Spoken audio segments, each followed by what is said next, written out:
En este capítulo vemos el regreso de Abraham de la tierra de Egipto. Lot le acompaña a la tierra prometida. Luego Lot se separa de Abraham y se va a Sodoma. Dios se aparece a Abraham por tercera vez. Mientras que Abraham esté en la tierra de Egipto y mientras esté con Lot, Dios no se le aparece. Pero al regresar a la tierra prometida y cuando se separa de Lot, entonces Dios sí se le aparece. En Génesis capítulo 13, versículos 1 al 4 leemos: Subió pues Abraham de Egipto hacia el Negev, él y su mujer, con todo lo que tenía, y con él Lot. Y Abraham era riquísimo en ganado, en plata y en oro. Y volvió por sus jornadas desde el Negev hacia Betel, hasta el lugar donde había estado antes su tienda entre Betel y Ai, al lugar del altar que había hecho allí antes, e invocó allí Abraham el nombre de Jehová. Abraham fue el Rockefeller de aquel día. Era un hombre muy rico en ese entonces. Le vemos ahora viajando al norte hacia Betel desde Jerusalén. Llega al sur por Hebrón, hasta el lugar donde estaba antes, y allí invoca el nombre de Jehová. Usted puede ver, amigo oyente, que aunque este hombre tropiece y caiga, vuelve a Dios. Qué maravilloso es tener un Dios a quien volver.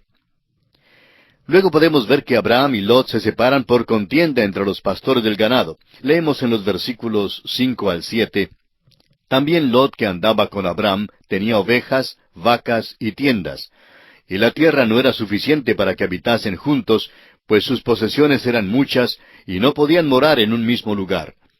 Y hubo contienda entre los pastores del ganado de Abraham y los pastores del ganado de Lot. Y el cananeo y el fereceo habitaban entonces en la tierra. Usted puede ver, amigo oyente, que a Lot le fue muy bien en la tierra de Egipto y que él también era rico. La palabra de Dios es una palabra maravillosa, si solo dejamos que nos hable. Notaremos que Abraham adquirió dos cosas allí en la tierra de Egipto, y ellas le van a causar un dolor indecible. Una de las cosas que adquirió fue las riquezas. La otra fue una cría de egipcia que se llamaba Agar, y luego leeremos más acerca de ella. Aquí las riquezas son las que le causan dificultad. Abraham y Lot tienen que separarse porque hay contienda entre los pastores del ganado. ¿Notó usted que el cananeo y el fereceo habitaban entonces en la tierra? Los pastores de Abraham y Lot se peleaban, y ellos no lo aprueban. Pues el cananeo le susurra al fereceo: míralos, de nuevo se pelean. Entraron en la tierra y edificaron un altar al Dios vivo y verdadero. Por cierto que cuando primero llegaron aquí, estimábamos a Abraham y creíamos que era honesto y que hablaba la verdad. Pero véanlos ahora. Mira la contienda que tienen entre ellos mismos. No creemos que ahora el cananeo y el fereceo quedaran con una buena impresión acerca de Lot y Abraham. Amigo oyente, vamos a decir algo que a alguien le puede caer mal. No conocemos el lugar donde usted vive, pero si es como otros tantos lugares, incluyendo el mío también, podemos decir que los metodistas, los bautistas y los presbiterianos no se llevan muy bien. Hay contienda. A veces en algunas iglesias hay pleitos internos. Los que no son creyentes afuera saben todo acerca de ellos. A lo mejor esas personas pensarán: bueno, si el Evangelio es así, prefiero no tener nada que ver con el Evangelio. Bien puedo fácilmente estar metido en pleitos fuera de la iglesia. No me hace falta ser miembro de la iglesia para buscarlos. En Juan capítulo 13, versículo 35 leemos: En esto conocerán todos que sois mis discípulos, si tuviereis amor los unos con los otros.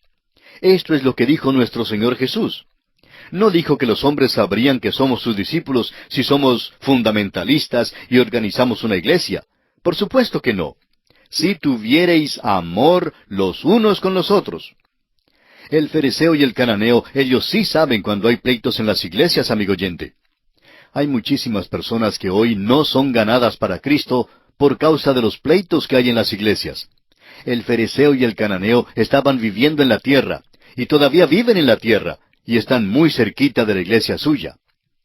Leamos ahora los versículos 8 y 9 de este capítulo 13 de Génesis que estamos estudiando.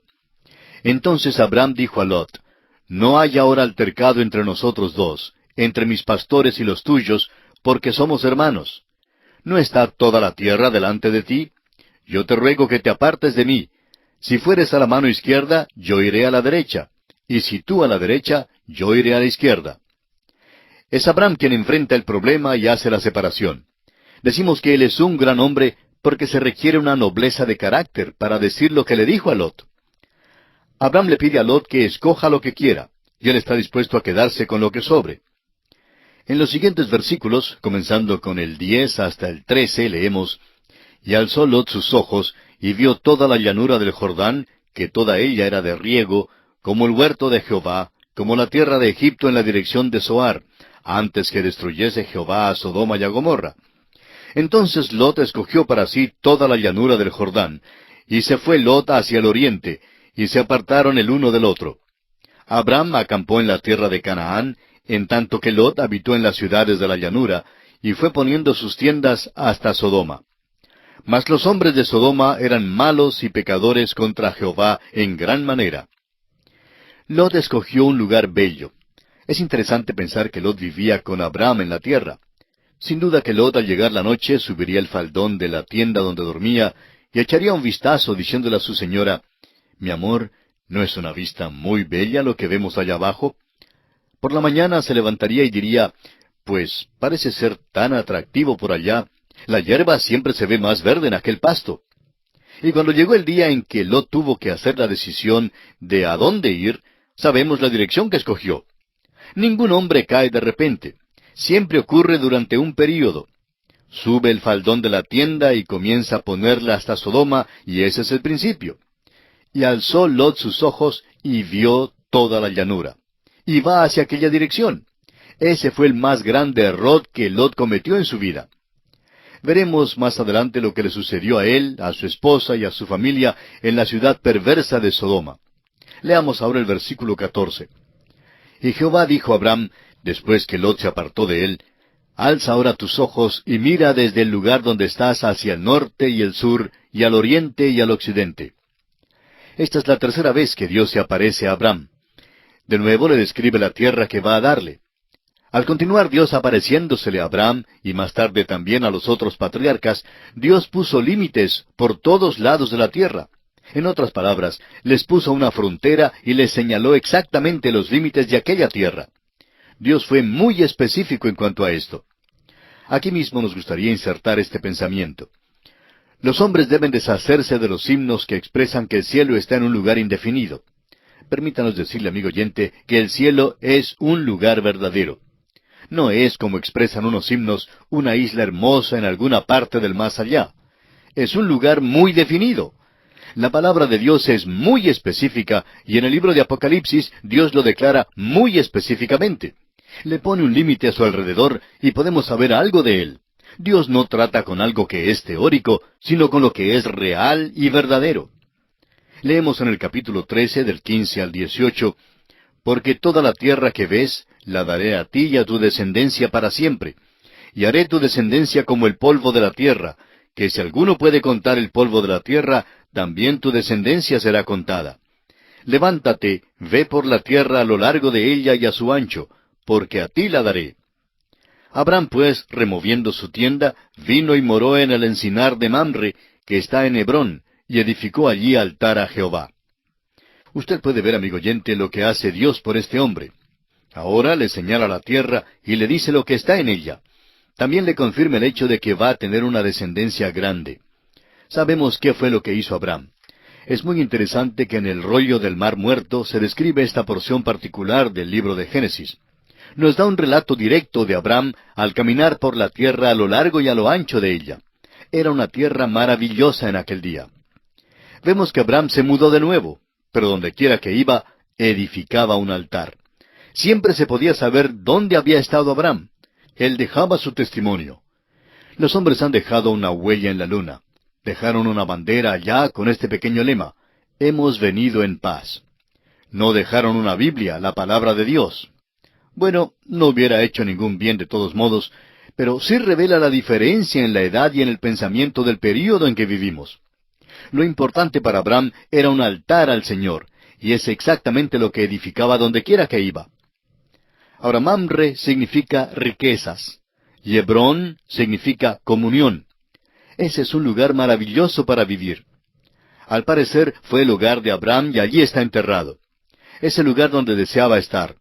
Es un buen lugar para estar en medio de las riquezas y en el sitio de comunión con Dios. Ese es un lugar maravilloso para vivir y edificar un altar al Señor. Vamos a comenzar ahora el estudio del capítulo 14, y aquí en este capítulo se nos presenta la primera guerra de toda la historia, en la cual Abraham liberta a Lot. También se nos presenta al primer sacerdote, Melquisedec, el cual bendice a Abraham. Es un capítulo notable. Sin embargo, no parece caer bien aquí en esta historia. Uno siente que si se hubiera omitido, todavía habría continuidad.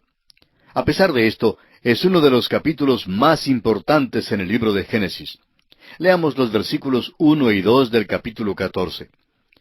Aconteció en los días de Amrafel, rey de Sinar, Arioc, rey de Elazar, Kedorlaomer, rey de Elam, y Tidal, rey de Goim, que éstos hicieron guerra contra Bera, rey de Sodoma, contra Birsa, rey de Gomorra, contra Sinab, rey de Adma, contra Semeber, rey de Seboim, y contra el rey de Bela, la cual es Zoar. Estos versículos parecen servir de buen ejercicio para la pronunciación, ¿no le parece? Tenemos aquí un documento histórico. Los reyes del Oriente derrotan a los reyes de Sodoma y Gomorra. Ese es el informe de los primeros 11 versículos. Por algunos años, los eruditos críticos y radicales rechazaban esta narración. Decían que estos hombres no aparecen en la historia de ninguna manera, y puesto que no aparecían en la historia secular, esta era una historia ridícula. ¿Sabe usted, amigo oyente, que los nombres de estos hombres han sido hallados inscritos en monumentos y en lápidas? Por eso sabemos que sí existieron. En efecto, el nombre Amrafel, que se menciona en este capítulo, se lo conoce ahora con el de Hammurabi en una historia secular. Un hecho muy significativo que encontramos aquí es que hubo una guerra, y esta es la primera guerra que se menciona en la Biblia. Por tanto, vemos que los hombres comenzaron desde temprano a guerrear. En Génesis capítulo 14, versículos 3 y 4 leemos: Todos estos se juntaron en el valle de Sidim, que es el mar salado. 12 años habían servido a Kedorlaomer, y en el 13º se rebelaron. Es solo una narración histórica la que tenemos aquí, y no intentamos leer este capítulo versículo por versículo. Los reyes del Oriente llegaron y vencieron a los reyes que se habían juntado alrededor de la parte baja del Mar Muerto. Están listos para llevarlos cautivos. Si usted tiene un mapa en la parte de atrás de su Biblia, favor de buscarlo, y encontrará que a ellos casi les toca pasar por la tienda de Abraham para dejar el Mar Muerto. Viajarían cruzando el fértil camino con la forma de un arco, y luego volverían a la tierra de donde vinieron desde el oriente. Esto es interesante y sirve de relato histórico, y nos informa sobre la primera guerra. No vamos a entrar en todos los detalles. Al parecer, los reyes del Oriente habían luchado allí antes, y tuvieron sujetos a los reyes de Sodoma y Gomorra, pero ellos se rebelaron. Esto causó que los reyes del Oriente hicieran guerra de nuevo. Pero no creemos que la narración histórica sea el propósito principal del escritor al relatarnos esto. Lo significativo es que Lot estaba envuelto en esto, y Lot es sobrino de Abraham. Usted puede notar que Lot vivía en Sodoma y fue llevado cautivo.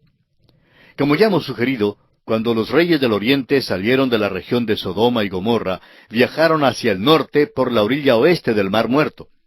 Francamente, eso no queda demasiado lejos de Hebrón y Mamre, donde moraba Abraham. Usted puede pararse donde Abraham se paró en aquel día, y puede ver cualquier movimiento que tenga lugar por allá en dirección al Mar Muerto. De modo que cuando le trajeron la noticia a Abraham, él salió enseguida a perseguir al enemigo. A continuación vamos a ver que Abraham vence a los reyes del Oriente, libera a Lot y recobra los bienes. Leamos ahora los versículos 12 y 13 del capítulo 14 de Génesis. Tomaron también a Lot, hijo del hermano de Abraham, que moraba en Sodoma, y sus bienes, y se fueron. Y vino uno de los que escaparon, y lo anunció a Abraham el hebreo, que habitaba en el encinar de Mamre el amorreo, hermano de Escol y hermano de Aner, los cuales eran aliados de Abraham.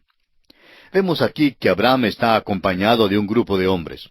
Realmente tuvieron que aliarse en aquel día por causa de la persecución del enemigo, o de la llegada de un enemigo, y entre muchos habría seguridad. Si no permanecían juntos, se ahorcarían solos. Leamos ahora el versículo 14 del capítulo 14 de Génesis. Oyó Abraham que su pariente estaba prisionero, y armó a sus criados, los nacidos en su casa, 318, y los siguió hasta Dan. Lo que nos sobrecoge aquí es la revelación de la grandeza de las posesiones de Abraham. En su propia casa le fue posible armar a 318 hombres.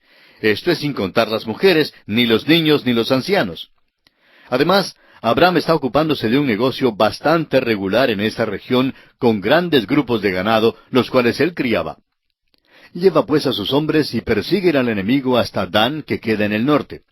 Leemos en Génesis capítulo 14, versículo 15 lo siguiente. Y cayó sobre ellos de noche, él y sus siervos, y les atacó, y les fue siguiendo hasta Oba, al norte de Damasco. Aquí se nos dice que los siguieron hasta Damasco. Usted puede ver en su mapa que este es un territorio grande. Al parecer, lo que hizo Abraham fue dividir a sus criados. Un grupo atacaría por detrás al perseguirlos. El otro grupo seguiría por los alrededores, y luego los atacaría al volverse los enemigos a luchar contra el primer grupo. Como resultado de esta estrategia, le fue posible a Abraham obtener la victoria. Por lo menos le fue posible esparcirlos, y huyeron por el desierto, y dejaron a los que habían capturado junto con sus bienes.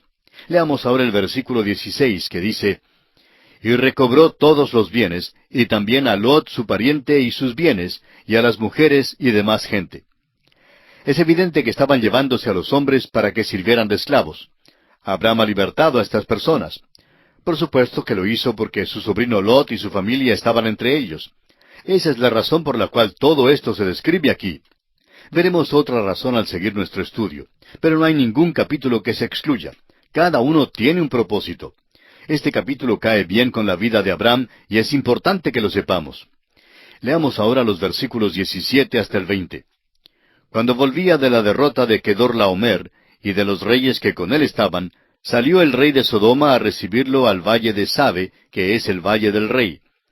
Entonces Melquisedec, rey de Salem y sacerdote del Dios Altísimo, sacó pan y vino, y le bendijo, diciendo, Bendito sea Abraham del Dios Altísimo, creador de los cielos y de la tierra. El rey de Sodoma salió a recibirlo. Alguien más salió a recibir a Abraham, y es una buena cosa que saliera. Veremos que el rey de Sodoma va a poner en peligro a Abraham al ofrecerle una tentación. Estamos seguros que aquí todos tenemos algunas preguntas. En primer lugar, ¿de dónde vino este hombre Melquisedec? Simplemente llega a las páginas de la Escritura y saca pan y vino, trae una bendición para Abraham, y luego sale de la página de la Escritura. Eso es todo. Surge entonces la pregunta, ¿de dónde vino y a dónde va? ¿Y cuál es su negocio? Todo lo que sabemos es que él es el rey de Salem y también sacerdote del Dios Altísimo. Ahora, ¿cómo se enteró él del Dios Altísimo? Pues lo supo de alguna manera, de alguna información que recibió de alguna parte. Supo de El Elión, el Dios Altísimo, el Creador de los cielos y la tierra. En otras palabras, conoció al Dios vivo, al Dios de Génesis 1, al Dios de Noé, al Dios de Enoc.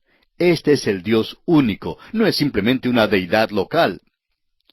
Lupol, en su libro sobre Génesis, dice que esta es una concepción estrictamente monoteísta.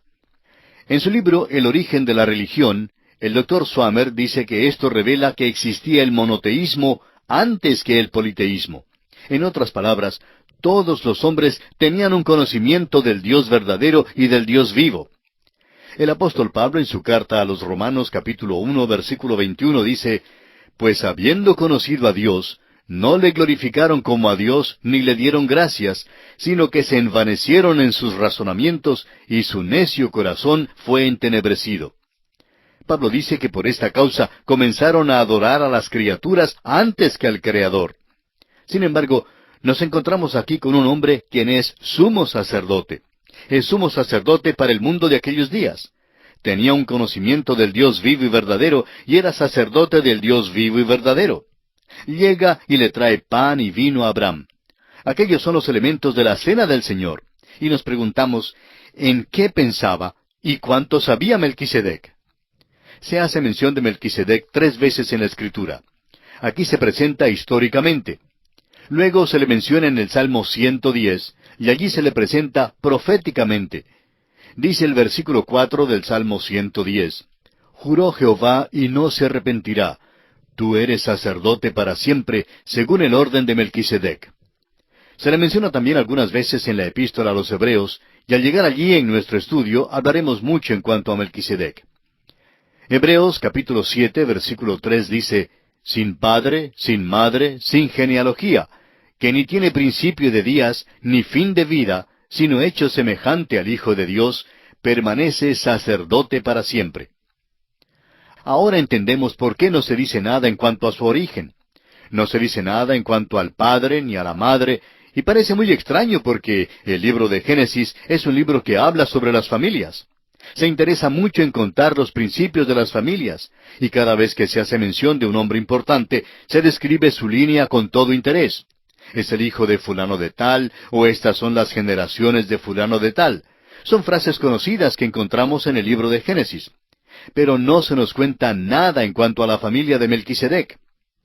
La epístola a los Hebreos deja muy en claro que no se hace mención de ella, porque el sacerdocio de Cristo, desde su comienzo, es según el orden de Melquisedec. El orden del servicio del sacerdocio de Cristo sigue al orden de Aarón, en el cual nuestro Señor Jesucristo fue un sacrificio y entró en el lugar santísimo para sacrificarse Él mismo. Sin embargo, en su persona, nuestro Señor Jesucristo no tuvo principio ni fin de días. Por tanto, es según el orden de Melquisedec.